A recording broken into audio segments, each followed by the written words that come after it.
Hello. तो कल हमने जो किया था उससे आगे देखते हैं क्या है। कल हमने वेदों के बारे में पढ़ा। आज हम जैन धर्म के बारे में पढ़ेंगे। किसके बारे में? जैन धर्म के बारे में। तो सबसे पहली चीज तो तुम नोट्स कैसे बना रहे हो? सबसे पहली चीज तो तुम नोट्स कैसे बना रहे हो? ठीक है। तो जो नोट्स हैं वो मैं तो एक क्या है, हाईलाइट हाईलाइट बता रहा हूँ। तुमको कैसे बनाना है, लूसेंट की बुक में जो मैंने बताया है उसको तो हाईलाइट करना है। बाकी उसकी समरी को मतलब समरी जो है उसको विस्तारित किया गया है उसको कंप्लीट पढ़ना है। तो उससे ये फायदा होगा कि उसकी समझ उसके अकॉर्डिंग तुमको सटीक बैठेगी, दिमाग में भी एक्चुअल बैठ जाएगी। वीडियो देखने के बाद अगर तुम वो पढ़ोगे तुमको वो एक्चुअल बैठ जाएगी। तो उससे ये फायदा होगा कि कुछ रह गया हो ना वो भी याद रहेगा वहां पर जो एग्जाम में बैठोगे। और ये तो मेन फोकस जो पॉइंट बताए हैं उन पर तो फोकस करना ही करना है, जो मेन पॉइंट बताए हैं। अदरवाइज और पे भी थोड़ा बहुत जो कुछ रह जाता है तो उसको तुम भी हाईलाइट कर लेना। ठीक है। तो उससे भी फायदा होगा।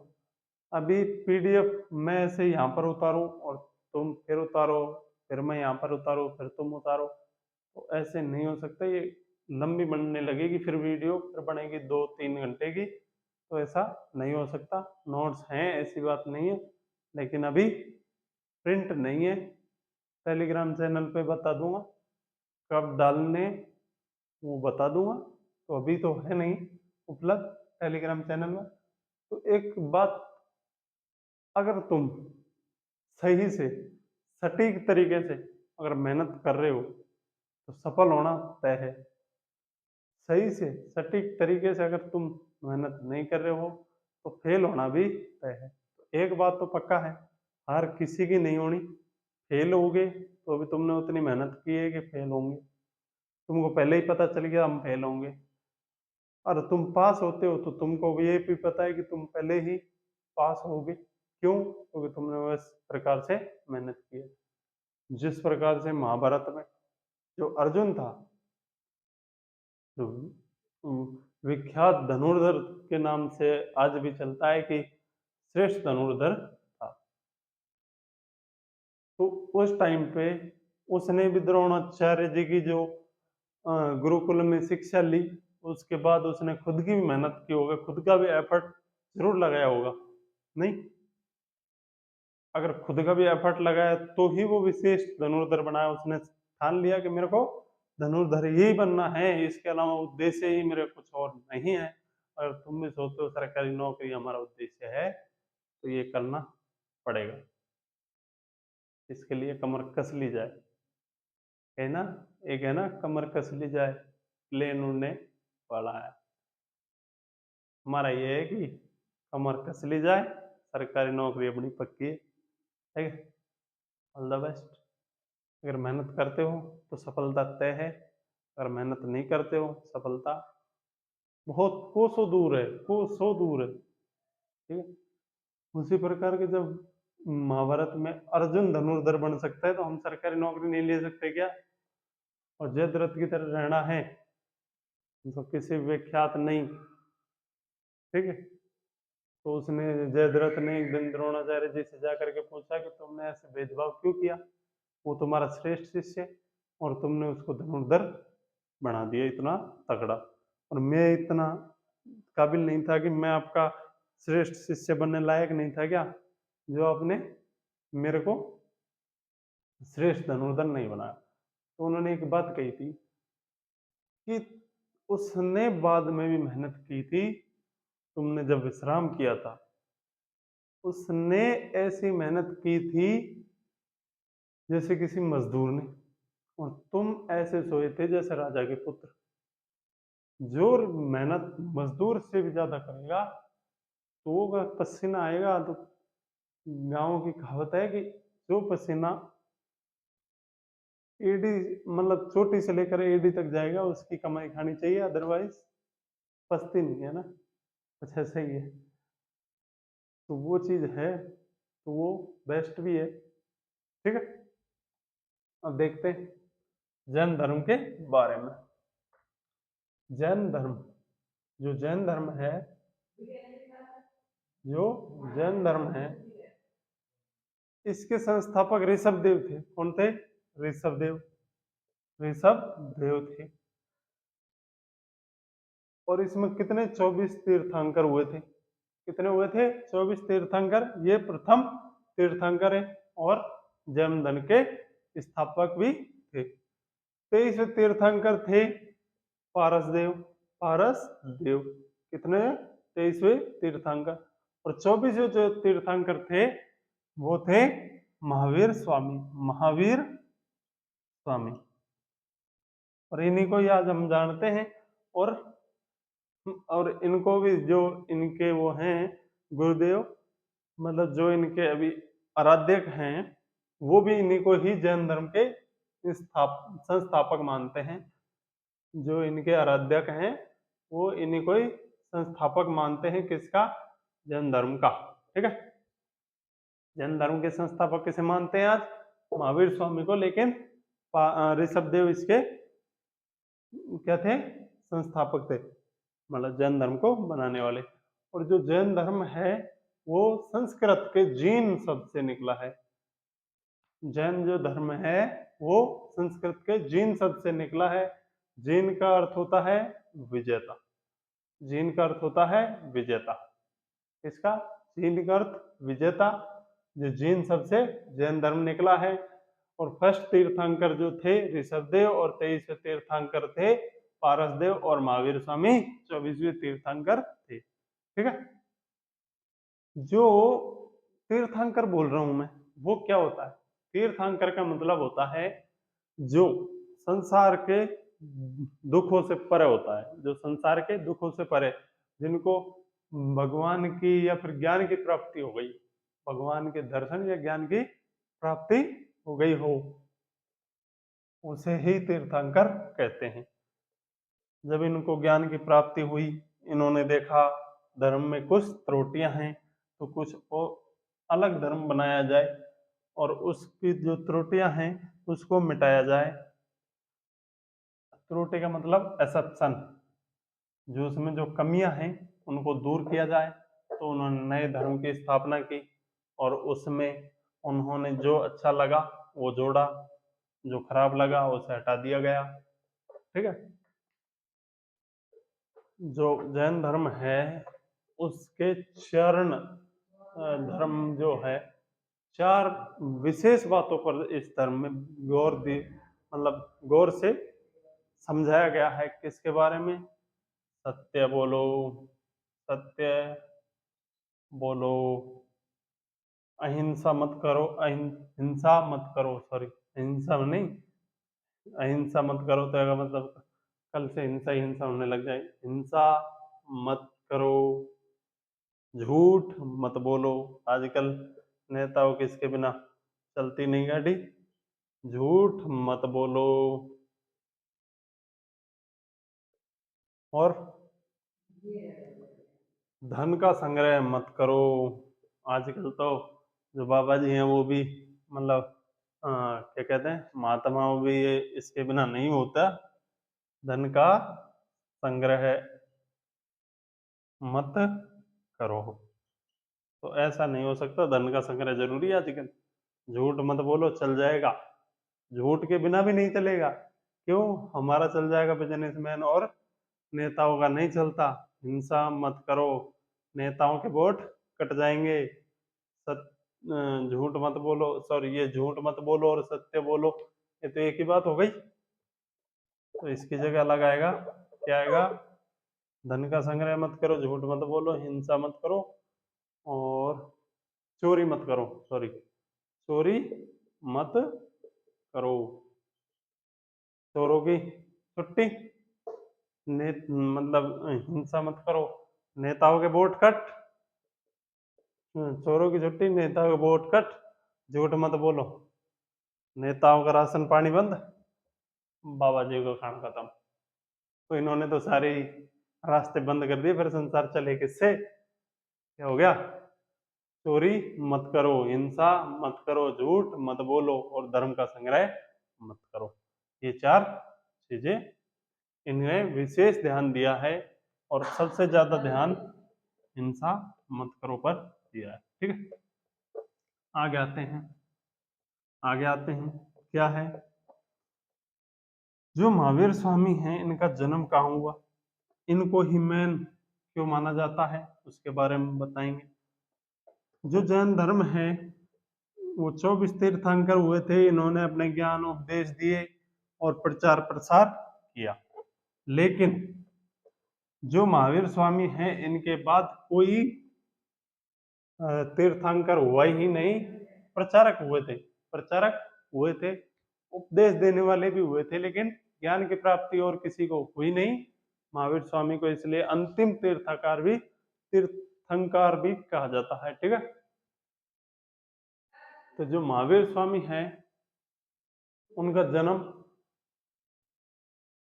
जन्म कुंडलवन कुंडल ग्राम में हुआ था। कुंडल ग्राम में हुआ था। ठीक है, और जन्म जो है, जन्म से नाम जो क्या था, महावीर, वो सॉरी, वर्धमान, वर्धमान। जन्म से नाम क्या था, वर्धमान। जन्म कुंडल ग्राम में हुआ था। इन्होंने जो गृह त्याग किया था वो कितने वर्ष की आयु में, 30 वर्ष की आयु में। 30 वर्ष की आयु में इन्होंने गृह त्याग किया था अपने भाई की आज्ञा लेकर।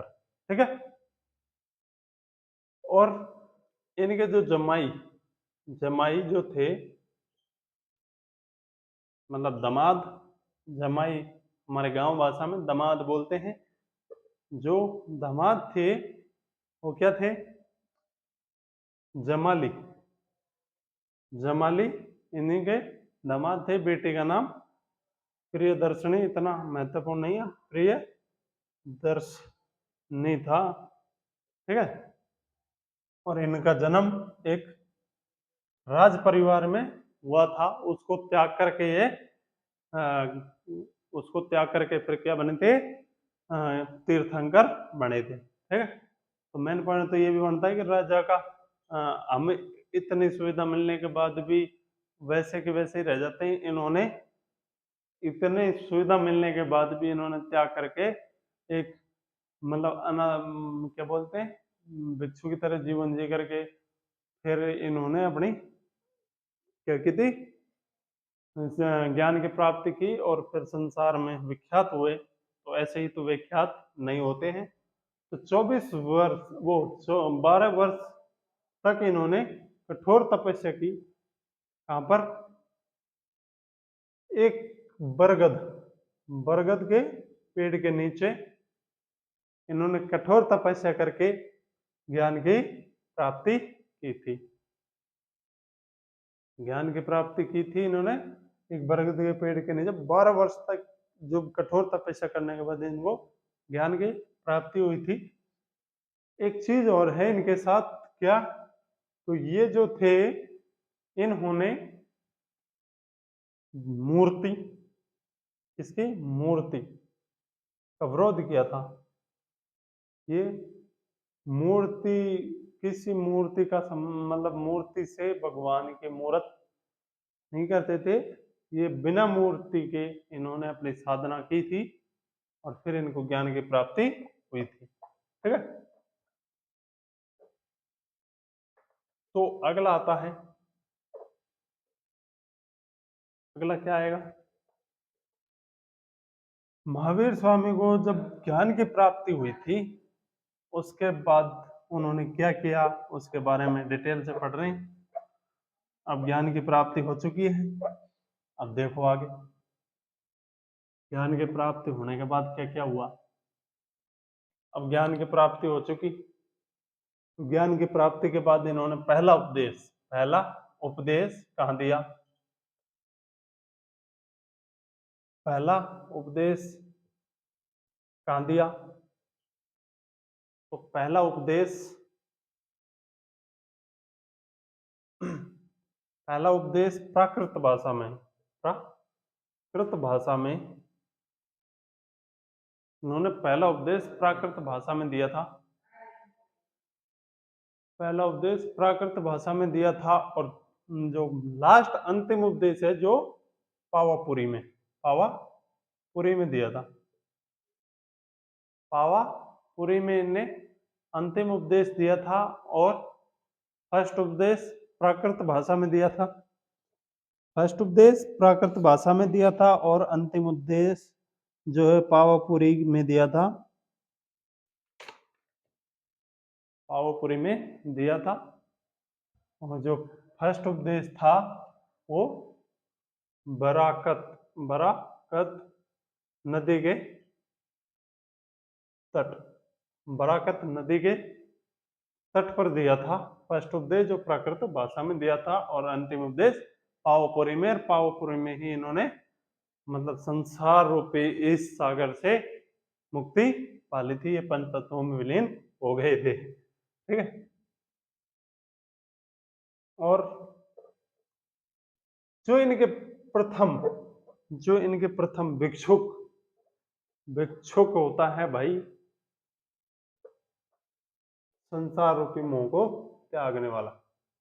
जो प्रथम भिक्षुक जो इनके शिष्य बने वो इनके जमाई यानी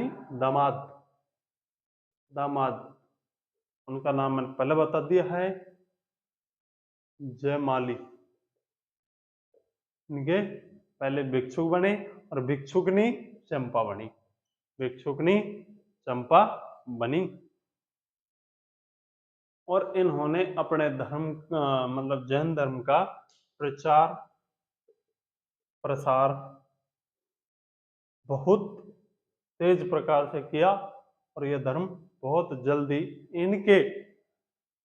इनके मतलब इनके निर्देश में बहुत ऊंचाइयों को छूने लगा। तो इन्होंने 3 रत्न दिए थे जैन धर्म के। क्या थे वो 3 रत्न? देखो 3 रत्न क्या थे? तो समय ज्ञान। 3 रत्न क्या क्या थे जैन धर्म के जो महावीर स्वामी ने दिए थे? सम्यक ज्ञान,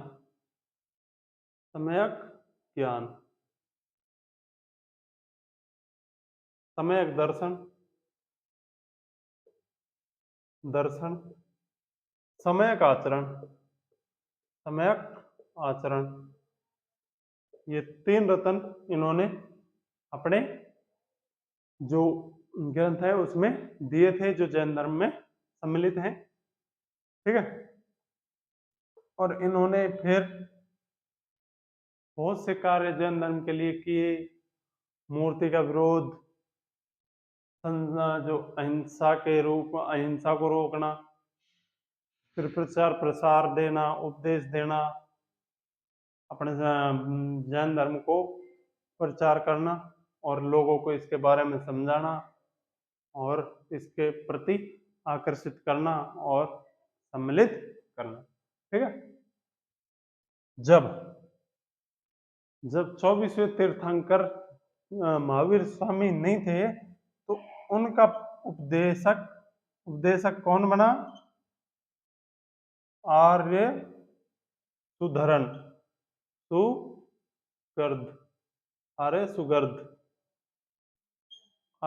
सुगर्द जो है इनके पहले उपदेशक बने थे। और इनके 2 जो शिष्य थे वो बने थे भद्रबाहु और स्थूल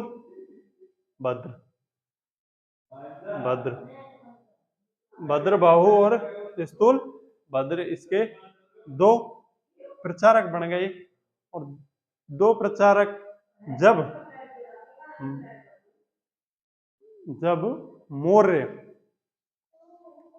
जब मौर्य काल में अकाल पड़ा, लगातार 5 वर्ष तक अकाल पड़ा, तो जब भद्रबाहु ने क्या किया था? दक्षिण भारत की ओर प्रस्थान किया था। और स्थूलभद्र वहीं पर जमे हुए थे। और जो दक्षिण भारत की ओर भद्रबाहु ने क्या किया था, प्रस्थान किया था, तो इनके साथ चंद्रगुप्त मौर्य भी आए थे। इनके साथ चंद्रगुप्त मौर्य भी आए थे। ठीक है। फिर जैसे ही मौर्य वहां पर क्या हुआ, सही हुए, परिस्थितियां अनुकूल हुई, तो भद्रबाहु उधर ही जाने लगे। तो वहां पर गए तो स्थूलभद्र ने, स्थूलभद्र और भद्रबाहु में दोनों में तकरार हो गई। तो इन्होंने अपने क्या अलग अलग रूल बना लिए। क्या, जो भद्रबाहु है वो निर्वस्त्र हो गए, निर्वस्त्र हो गए। ठीक है। और जो स्थूलभद्र है, और यहीं से ग्रहण इनका लग गया, श्वेत वस्त्र धारक हो गए। तो इनको कहा जाता है दिगंबर, तुमने सुना भी होगा। और श्वेत वाले को श्वेतांबर, श्वेतांबर, दिगंबर और श्वेतांबर, इनको दो नाम से जाना जाता है आज भी जैन धर्म में। ठीक है। ये निर्वस्त्र रहते हैं, ये सफेद वस्त्र धारण करते, सफेद वस्त्र धारण किए हुए रहते हैं। जब इन दोनों में क्या हुई थी, तकरार हुई थी, तो इन्होंने ऐसे अपने रूल बना लिए। अब इनके जो क्या कहते हैं, इनके ही फिर यही सबसे मोटे कारण बने कि इसका जैन धर्म का विनाश होने लगा। एक चीज याद रखना, जिस चीज का जल्दी उदय होता है तो उसका विनाश भी जल्दी होता है। तो जब 24वें तीर्थंकर इनके आए थे महावीर स्वामी, तो इसके बाद जैन धर्म में अलग लोग बाग रुचि लेने लगे, और इसका प्रचार प्रसार बहुत तेजी से चलने लगा। और तेजी से चलने के साथ ये बहुत ऊंचाइयों तक चढ़ने लगा, और लोग बाग इसकी तरफ बहुत आकर्षित हुए। तो जब ये बहुत जल्दी चढ़ा, तो इसका तात्पर्य ये भी है कि ये बहुत जल्दी ही नीचे आने वाला था। क्योंकि किसी को जल्दी प्रेम मिलना, प्रेम नहीं, फेम मिलना, किसी को जल्दी फेम मिलना, तो इसके लिए तो फिर वो बहुत बुरी बात हो सकती है। क्यों? क्योंकि जिसको जल्दी फेम मिलता है वो जल्दी ही नहीं चाहता है, वो सीढ़ियों पर चढ़ना ही नहीं जानता। वो तो सीधा एक से ले ऊपर गया है, और ऊपर से जब नीचे पड़ेगा तो उसको दोबारा उठने की फिर इच्छा ही नहीं होगी, क्योंकि फिर उसको स्टेप तो पता ही नहीं है। उसको तो एक मतलब एक ही बार में लिफ्ट से पहुंचाया गया, अब की बार वो लिफ्ट ही हटा दी गई, अब तो सीढ़ियों से चढ़ना पड़ेगा। ठीक है। तो अपन को भी आसमान का रास्ता तय करना है, साथ कोई नहीं है, अपन नहीं है। जो अपन है तो फिर अपन ही करेंगे, कोई और नहीं करेगा। ठीक है। तो जो जैन धर्म के विनाश के कारण बने, जो जैन धर्म के विनाश के कारण बने, तो सबसे पहला विनाश का कारण बना महिलाओं का असम्मान, महिलाओं का असम्मान। ठीक है। दूसरा विनाश का कारण बना कठोर नियम, कठोर नियम। तीसरा विनाश का कारण बना था कठोर भाषा, तीसरा विनाश का कारण बना कठोर भाषा। चौथा, राजाओं की सहमति, राजा इसके प्रति सहमत या फिर साथ नहीं हो पाए, तो ये कारण इनके प्रमुख कारण माने जाते हैं। ठीक है। और लास्ट जो कारण बना निर्वस्त्र, श्वेत वस्त्र वाला, इनका मेन कारण बना, निर्वस्त्र का विरोध किया गया के बारे में। ठीक है। तो ये कंप्लीट होता है जैन धर्म। इसके आगे देखेंगे कल, और बौद्ध धर्म चालू करेंगे कल। ठीक है। ऑल द बेस्ट, पढ़ते रहें। Thank you.